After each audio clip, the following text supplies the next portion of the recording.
Happy New Year and welcome to a brand new edition of Falcon Focus, our first here in 2021. My name is Matt Menzel with a basketball-focused Falcon Focus. And in segment number 2, we'll talk men's basketball with senior Jordan Johnson. But first, Clara Chambers, a senior on the women's basketball team, is kind enough to join us. And it's exciting times on this campus because not only are we talking basketball, but as far as athletics go, things are happening now and games are happening. Teams are not only practicing but competing, and so, it's starting to become business as usual here on the Ncaa campus. And Clara, first of all, let's start with that, mindset. It's how exciting it is to be back in game action. Yeah, it's just so exciting to be able to play again. We honestly didn't know when we'd be able to or if we'd be able to. So each game is just so exciting for our team to be able to go out there and compete. You guys got the opportunity to start your season with the home opener, the season opener back on January 9th against Loris. It was the first women's basketball game for the Falcons since February the 26th. I mentioned the line, business as usual. Did it feel like business as usual when you stepped on the court for the first time in a number of months, or did it feel a little bit different? About a little bit of both, I would say. Right when we got out on the court, I think we were all pretty excited and we just wanted to go. And then once this game started going on, we're like, okay, yep, this is Concordia basketball. Like, this is how we play. And then we just got in our routine. The thing that's odd is when you look back at the last number of months, 50 some odd practices in between games. You guys got plenty of practice in. First of all, did that get old? I mean, just practicing daily versus not knowing when there might be a game. Our coach made sure to remind us that a lot of teams couldn't practice. And so our mindset going into every practice was like, we get the opportunity to be here, get better. So I think all of our ladies handled it very appropriately, that we didn't really get tired of practicing because we were one of the few teams in the Ncaa that got to practice. So morale was high. Like the mindset was good in and around practice. Yeah, it was very good. What did you guys finally find out? Because as you mentioned, okay, you're practicing month after month, week after week, in October, November, every month. The story was different as to when the season might start, what the schedule might look like. When did you guys finally realize that, hey, we're actually going to get the opportunity to play a game on January 9th? Yeah, that was probably like late December because we still, even then, like we didn't know for sure. Everyone had to test negative. Everything had to go perfectly for us to get that game. But knowing that there was the opportunity to play, especially for the seniors, we've had multiple talks this season, what it could look like, or on the other side, what it could look like. So when we found out that we could play, it was pretty much just pure happiness from all of us. We'll talk about that in a moment. You're one of 3 seniors on the current women's basketball roster. But when you look at what practices look like, when did it finally get to a more normal-looking practice? Has it gotten to a more normal-looking practice with the entire team versus maybe practicing in groups or in pods? Yeah, so we started out pretty much the first month. We were pretty much in different pods. We weren't really doing full-on contact yet just because, we were wearing masks, but we still didn't have all the tests in. And when we finally started to be able to transition to 5-on-5, started to do that almost every day, that was probably almost like a month and a half in. So, you guys gotten used to wearing the masks too? I know it's an adjustment athletes have to make, but is that something you guys are starting to get used to now as we play on here in mid to late January? yeah, so our first practice without a mask, we were all like, "Oh my gosh, this is kind of hard." That's how much we got used to it, but we can go back and forth now. How about for you? I mentioned you're one of 3 seniors on the team. You've been around this program now 5 seasons. Your freshman year cut short by injury. Is there added responsibility? You're one of the veterans on this team. Is there added responsibility when it comes to just in these unique times, keeping morale high, to keep everyone focused, to just keep spirits, keep everybody together? Is there that added pressure, added responsibility, you think? Yeah, I wouldn't say it's pressure, but it definitely falls on the upperclassmen, especially the seniors.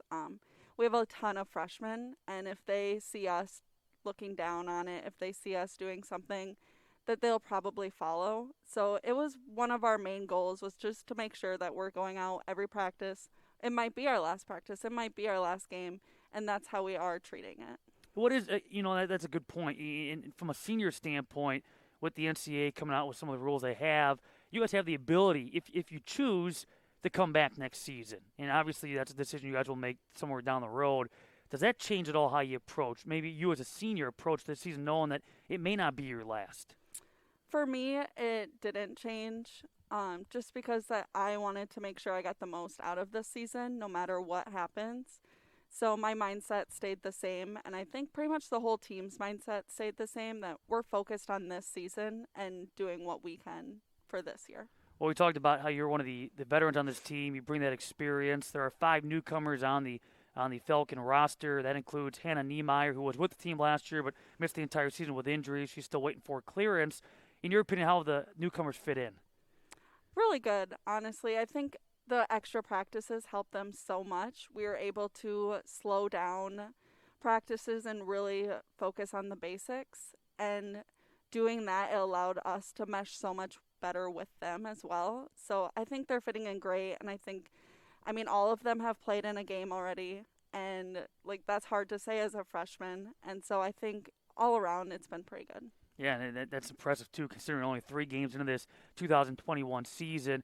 How about, okay, from a returning standpoint, do you guys know your roles at this point? Is that still a work in progress at this point in this season, or is it pretty much, again, I'll use the term business as usual, kind of picking up where you guys left off last year? I would say a lot of us know our roles. A lot of people are still, they know their roles, but they're trying to fill them still. We're not completely solid, but we're going to continue to work every day at practice, and we'll get there easily. You're coming off a second-team all-conference season, and I guess when you look back going into last year and the way things played out, you averaged over 12 points a game. You scored in double figures on 18 separate occasions, 10-plus rebounds 3 times. You had double-double, 58 threes. That's third most in a single season in program history. Were you pleased with the progress you made from one year to the next, from that first second-team all-conference season to the last? Yeah, I definitely thought I made a lot of progress, even though it was still the same award.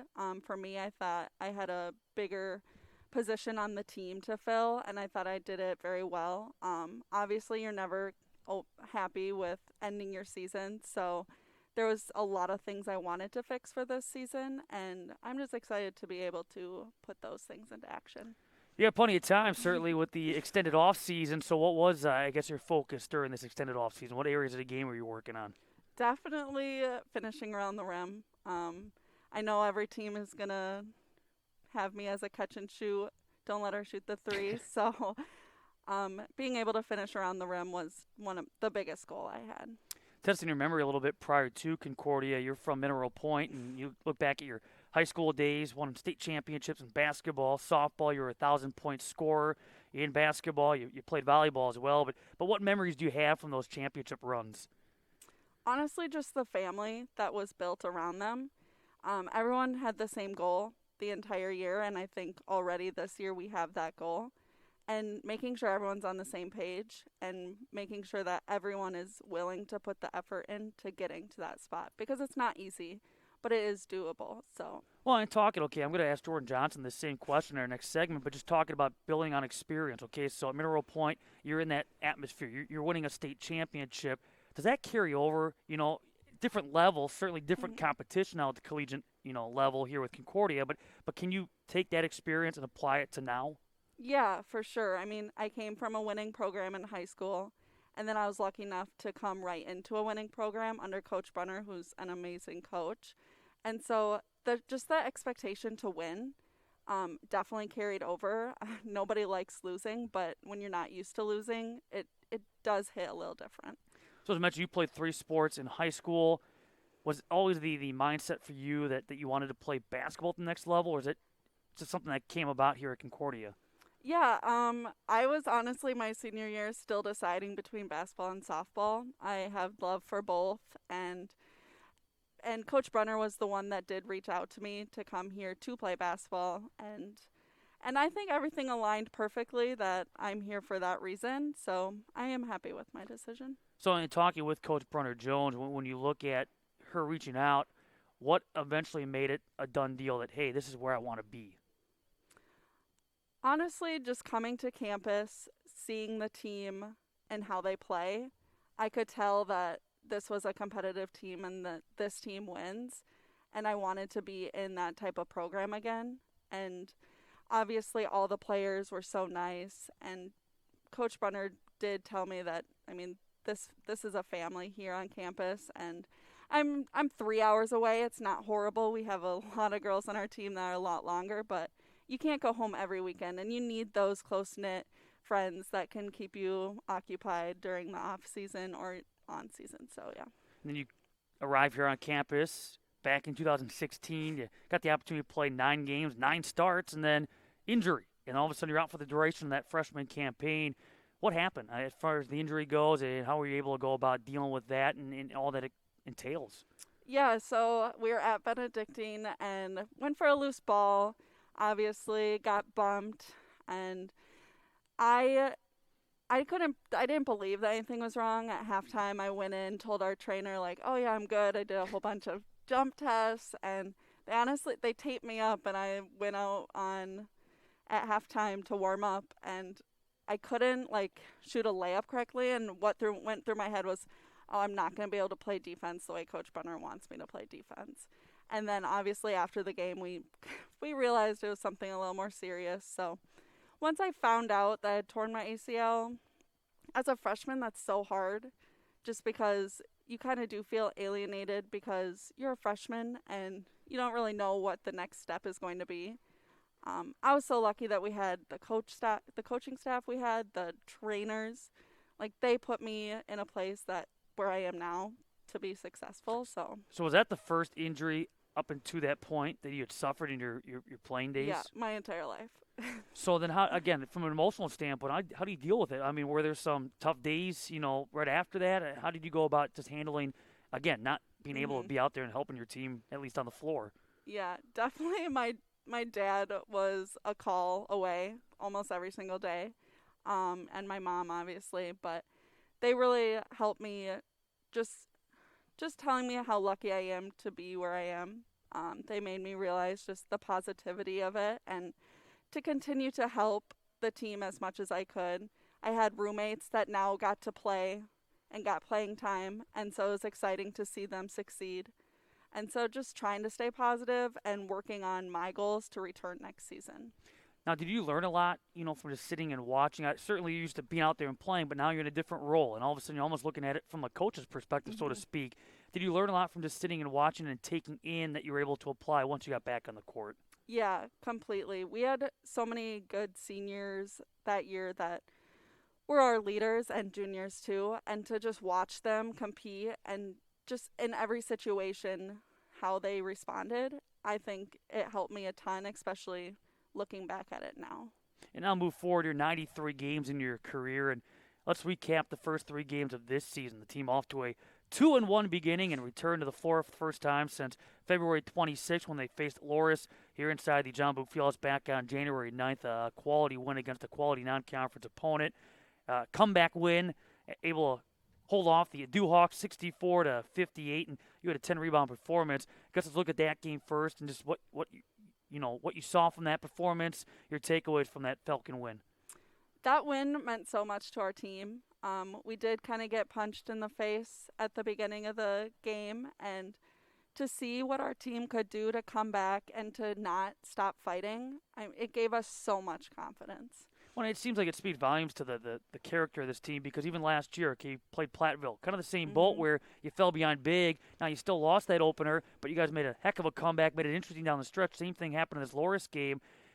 We talk about what it feel like getting back on the court. How about from a game standpoint? Did it take a little bit to kind of knock off that rust, and all of a sudden now you're playing somebody not named Concordia? Yeah, I think all of us kind of had that realization, like, oh, like, okay, let's go. And it took a little bit, but we found it, and we won the game. So. And then all of a sudden, 4 days later, you're in Dubuque, Iowa, taking on Loris for a second time. That was a 92-84 setback. You had 15 points. How unique is it? And you're going to get used to this now here in conference play, but obviously conference is going to be back-to-back days. This year had a couple more days in between, but still playing the same team back-to-back. How unique was that? Yeah, Coach Brunner said how lucky we were to be able to do that before we started conference, because like you said, we're playing Friday, Saturday, same opponent. So going there just 4 days later, it felt really weird at first because we had just played them. But once we got on the court and we were able to fix the things that 4 days ago we could not do. It was really fun to be a part of. And speaking of unique, then you're back here inside the John Boog Fieldhouse this past Saturday, January 16th. MSOE was the opponent, but the reason it was unique is because it was a non-conference game against MSOE, and that's kind of the way things are going to kind of pan out here this winter is on occasion you will see a conference opponent in a non-conference environment. You guys were able to knock off the Raiders 57-45. You had 10 points in that game. Again, I'll ask you your takeaways, first of all, from that victory against MSOE. Yeah, we were really lucky to get another non-conference game in before conference season. It was weird that it was MSOE and that we will be playing them 2 more times in the season. But I think the takeaway from that game was to be able to play a different opponent. It was weird again, like, oh, we had just played Loris twice, and now we're playing MSOE as a non-conference game. Just the mindset going into every game this year has to switch a little faster for us, I think. But like I said, we were just excited to be able to play. So regardless of the result, have you seen progress from game 1 to game 2 to game 3? Do you like what you've seen now out of this team as a whole? Yeah, we're starting to get our rotations down better. You can see girls become more comfortable on the court with the ball.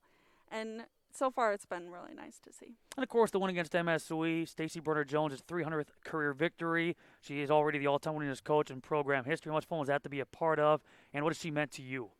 Yeah, that was amazing. Coach Brunner is the definition of a GOAT. She is honestly the best coach ever. On and off the court, Coach Brunner has helped me grow as an individual and player, and she means so much to me. I know she means so much to the team and the rest of the seniors that it was so special for her to get that win at home, too. We'll take a look at the road ahead for the Falcons. Friday, Saturday, conference play gets underway at Lakeland. 7 o'clock, 5 o'clock tip-off for those games respectively. And then the team will be home against the Alverno College Inferno, January 29th and the 30th. And those are at 7 and 5 o'clock tip-offs respectively. Let's wrap it up. Goals you have for yourself, for the team here in this unique 2021 setting. Yeah, for myself is just continue to lead this team, and obviously for the team, we want to be on top of the Ncaa. We think we can, and we have a great looking team so far, and we think we're going to continue to grow, so we're excited for the season. Great stuff, Clara. Not only best of luck this weekend, but going forward, thanks for your time. Yeah, thank you so much. That's Clara Chambers of the women's basketball team. When we come back, we will switch gears to men's basketball and talk with their senior, Jordan Johnson. This is Falcon Focus on CWFalcons.com.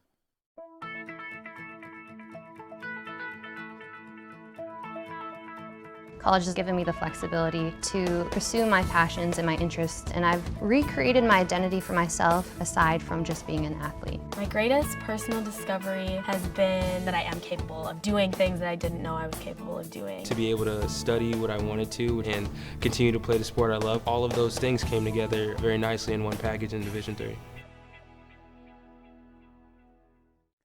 Welcome back to our first edition of Falcon Focus for 2021, and much like 2020, we got to get the hand sanitizer and make sure that we're keeping it germ-free here on the Mequon campus. And Jordan, luckily got the mask on because this stuff gets strong, but the disinfectant spray, yes, it's 2021, and we are socially distanced, masks are up, and we are continuing now with our attention flashing now to men's basketball as we talk with one of the Falcon seniors, Jordan Johnson. You played in the Ncaa tournament back on March 6th, first round.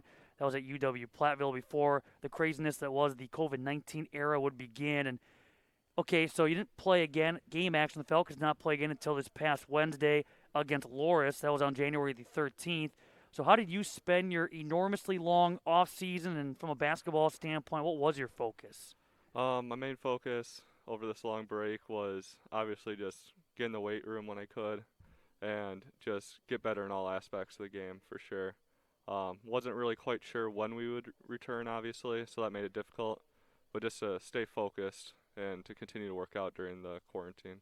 When you talk about the aspects of your game, was there maybe one particular area that you really focused in on? Yeah, for sure. Just like my strength and athleticism is kind of where I focused in on. I've always been a skilled player, but I always kind of lacked a little bit with my athleticism and that natural ability. So this off season, I really locked in on that to build that up. So we'll talk about your work ethic too as we go along, because it's crazy to me. 7 o'clock game, you can see this guy in the gym getting shots up at 4:30, if not earlier. But before we talk about the here and now, let's kind of flash back to last winter. And the 2019-20 season began like the year before. You guys had an exhibition game against Division I Milwaukee. In both instances, Falcons battled, kept it close against the Panthers, almost snuck one out last year in what was Milwaukee's season opener. How valuable, going back to those last two seasons, were those exhibition games in helping get this team ready for the regular season? Oh, those were great games, especially playing D1 competition, just bigger, more athletic players. And we really stuck with them both years. I really thought maybe we'd get them one of those years. So I'm hoping next year we have a shot at them. But, yeah, they just really helped us build for the regular season. And we knew we weren't going to see that type of athleticism the rest of the year. So it really just helped us prepare for the season. So is it fair to say after games like that, there was a newfound confidence in the group going into the seasons? Oh, for sure. Especially being able to compete with Division I programs. We knew that we could play with anyone that we were going to play the regular season.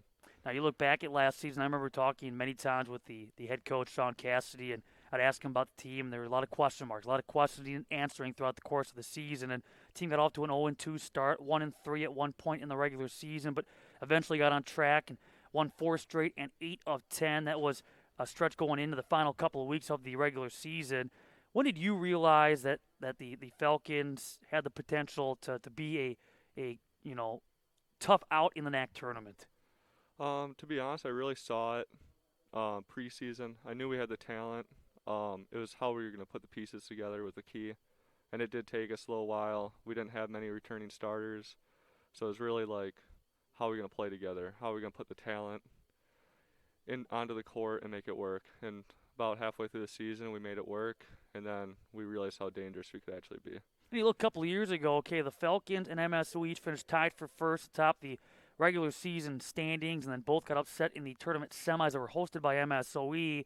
Was there a sense when you look at last year's tournament run of like unfinished business? Hey, we were the team along with MSOE to beat the year before. It didn't happen.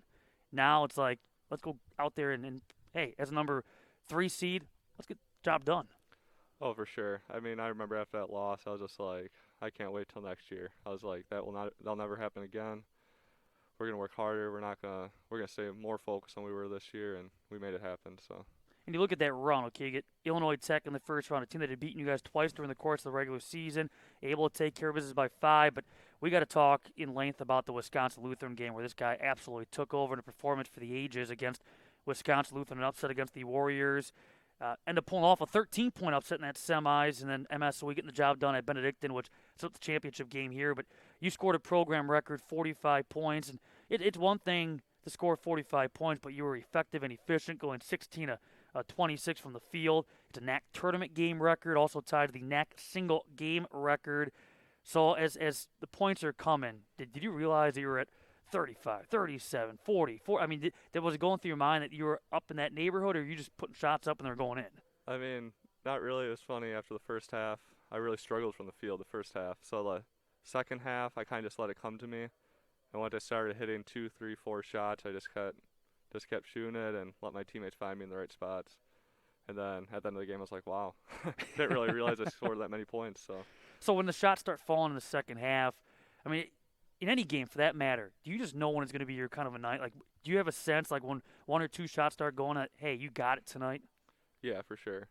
Especially that game, after I hit some tough ones, I was like, yeah, I'm feeling it now. Like, if I get in the right spot, I know the ball is going to go in. Just that confidence. So. And it's crazy to think that you single-handedly, and obviously your teammates helped out with the passing and playing defense, but from a scoring standpoint, you single-handedly outscored Wisconsin Lutheran in the final 10 minutes, 29 to 22. I guess overall, take us back to that night. Okay, you scored 45 points, but then you get the victory in the semi to pull off the upset. Then you guys find out that MSOE pulled off an upset, so you guys are going to host a championship game here, which I don't think anybody thought when the tournament bracket came out would happen. What was the mood like? What was your reaction upon all this coming together? We were excited. I mean, we remembered the year before, us and MSOE were the top 2 seeds. So all it came back around for last year. Yeah. And when it was hosted here, we were like, there was no doubt in our mind. We were like, if we host, we're gonna take it. Like, we came in with confidence. We played hard. Didn't take them lightly at all either. Just it was a battle that night for sure. That's a night I think Falcon fans who are here won't soon forget. February 29th with MSOE, the opponent for the Ncaa Tournament Championship. Let's start by just talking about the atmosphere, how amazing this place was. I mean, it was jam-packed. They had fold-up chairs all along the end line. I mean, it was loud in here. Was that maybe the loudest you've ever heard this place? Yeah, definitely. Especially, I played CIT here my freshman year, obviously. Yeah, oh yeah, I forgot about that, yeah. And that was packed, but that was nothing like what we experienced against MSOE. That was like sold out. That just felt like it just felt the real deal, like the NCAA game. And it's one of those two where you guys had seen MSOE 2 times earlier in the month. It's just the way the schedule played out. So getting them 3 times in essentially 3 or 4 weeks. Down by 10 with about 8 minutes left in regulation. In your opinion, how were you guys able to get that game in overtime? What was key in that last 10-minute stretch? Our defense, for sure. We locked in. I don't remember what the numbers were, but we did not let them score much in the last 8 minutes of that game.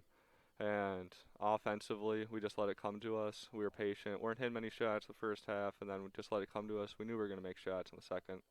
So it all came back to defense. And of course, and it's still true to this day, depending on the opponent, but you're going to get that double team, maybe triple team. Everyone's trying to, focus in and get the ball out of your hands. How do you go about then approaching knowing that you are going to be a focal point for many opposing defenses? Certainly MSOE was in that boat. They wanted to shut you down after you scored 45 points, not let you build off that performance. How do you go about having to reinvent yourself or get creative in those situations? Well, I mean, our team's difficult to defend. Sure. I mean, the other 4 guys I have on the court with me at the same time they're all capable of.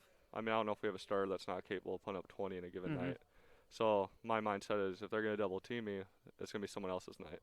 And I think teams are starting to respect that more and have to defend all 5 of us. So. And I do want to talk about your teammates. We will, because you're right. You graduated a couple of quality players from last year, but you look back and the bulk of this team is still intact and it is deep. I mean, it could be a heck of a 2021. But so that Ncaa Tournament Championship game comes to a close. You guys won 80-75 in overtime. Buzzer sounds. You're tournament champions. Again, what's the emotions going through your mind? What was it like to climb that ladder and cut down the net? It was an amazing feeling. Obviously, that was something I dreamed about since I came here, and just to be able to play in the March Madness was something special. And obviously, now we want to build on that and make a push in the tournament. So it's just one step. So. And you've played in a lot of big games throughout your, basketball life. You go back to your high school days down the road at Cedarburg High School, playing for a state championship. I was talking with Clara Chambers about it during our first segment, but you look at those kind of experiences, okay? You're playing in a championship game, you're in Madison. Do those experiences help as far as, obviously the NCAA tournament's a little bit different, but just, preparing for playing in a big-time atmosphere? Oh, for sure, especially at state, playing at the Cole Center in front of like thousands and thousands of people. There's still pressure, obviously, still feel some nerves, but you just learn how to play with those nerves, and it helps you with performance. So just learning how to play with nerves, basically. It really helped me in high school. So what was it like to play in the NCAA tournament game at Uw-Platteville? A smaller gym, but it was loud there as well, and you guys were certainly competitive with the Pioneers. Yeah, that was another great experience. Obviously, everyone on our team, that was our first experience, so it was definitely new. We were excited. We played well, obviously. Definitely wish the result would have been different, but it's something to build upon for this year. Is it different? I know here at the John Book Fieldhouse, depending on what sideline you're on, the fans could be on top of you. Certainly the student section on this near side, it seems like they're on top of the action. But at Platteville, it seems like, too, they're not all that far back. It seems like the fans are right on top of the action. Do you like that? Does that factor at all in how you go about playing and how you approach? Does it distract you at all? Is it something you welcome? Do you feed off that? Personally, I think it's fun. I think it's definitely something I'm excited about for games. Obviously, it's different this year with COVID, but yeah, definitely something that's a lot of fun and something gives everyone more energy, makes the game more fun for sure.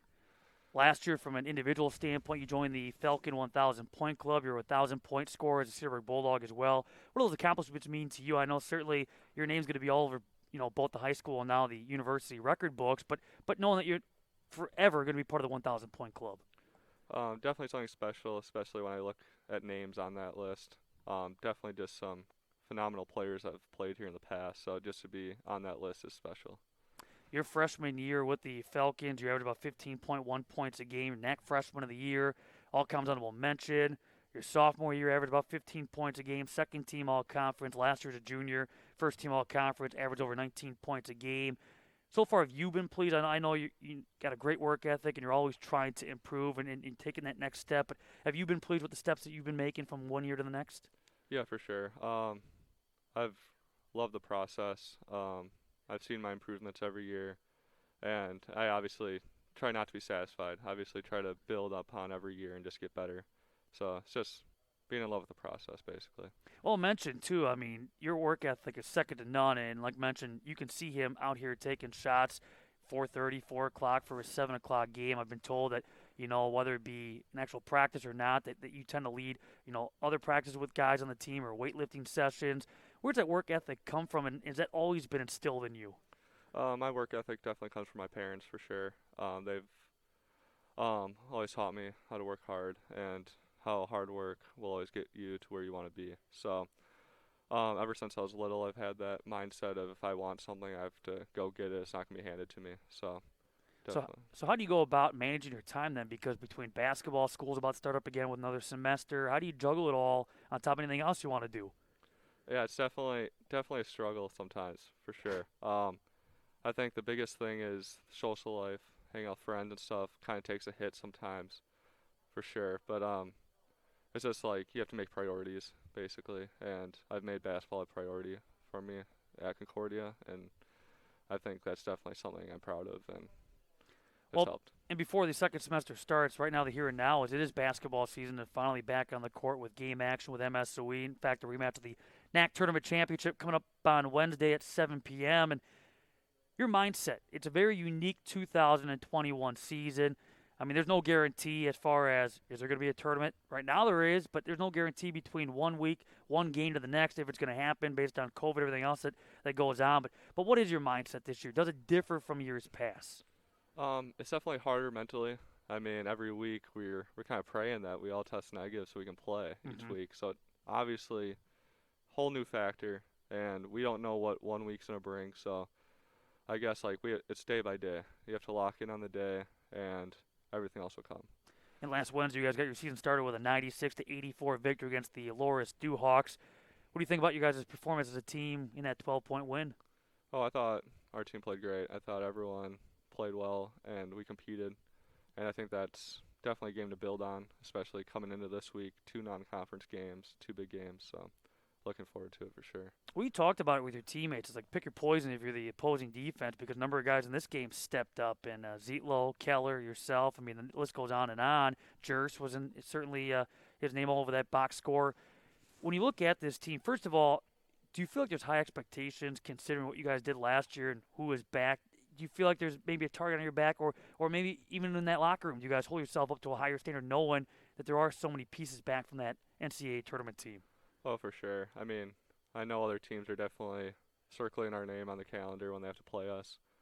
And for us, we always talk about as a team, we want to raise our level. Like last year, we can't settle with, we won the tournament, so now we're happy. We have to build upon that and see what else we can do. And then again, how comfortable are you guys playing with each other because you have down for the last 2-3 plus seasons, and it seems like, Jers can throw it behind his back and knows where you're going to be standing or someone's going to be standing. It just seems like you guys are in sync. Does it feel that way on the court when you're playing with this group again year after year? Yeah, for sure. We all know each other so well, so playing like last Wednesday, it's like we didn't miss a beat from last year. We just know where we're going to be, know where to pass it, know where Jared's going to pass it, just know each other's games very well. Well, as mentioned, MSOE will be inside the John Book Fieldhouse for a 7 o'clock tip-off coming up on Wednesday in that rematch of the Ncaa Tournament Championship. It's a different-looking MSOE team, certainly with Matthew Kermsey no longer on their active roster. A couple other seniors have since been lost. But I guess looking at that matchup, your thoughts on what fans can maybe expect to see here for round 1 of Concordia MSOE, which is a non-conference game they will play later on in conference play. But what do you expect to see from MSOE? I expect them to be hungry, obviously. I think especially after we beat them last year, I'd expect them to come in with a lot of intensity. They definitely have a lot of returners. As we mentioned, Matthew Kermsey's gone, but they also have a lot of other guys returning. Michael Pitroff, for example, a player to look for. He's a very talented player. and it'll just be a very good matchup for sure. A fun game to watch. So that's 7 o'clock Wednesday inside the John Boog Fieldhouse. As far as the non-conference schedule goes, team is scheduled to be at Benedictine coming up on Saturday as well. And then the conference opening weekend, playing the same team back-to-back days at Lakeland, January 29th and the 30th. Let's wrap it up. Goals that you have for yourself and for your team here in this unique 2021 season. Goal for the team, obviously, let's win the tournament again, win the NAC tournament, win the regular season. And goal for myself is just to be better than I was last year, better teammate, better overall player, just build upon what I did last year. Going to put you on the spot. You back next year, or is that still up in the air?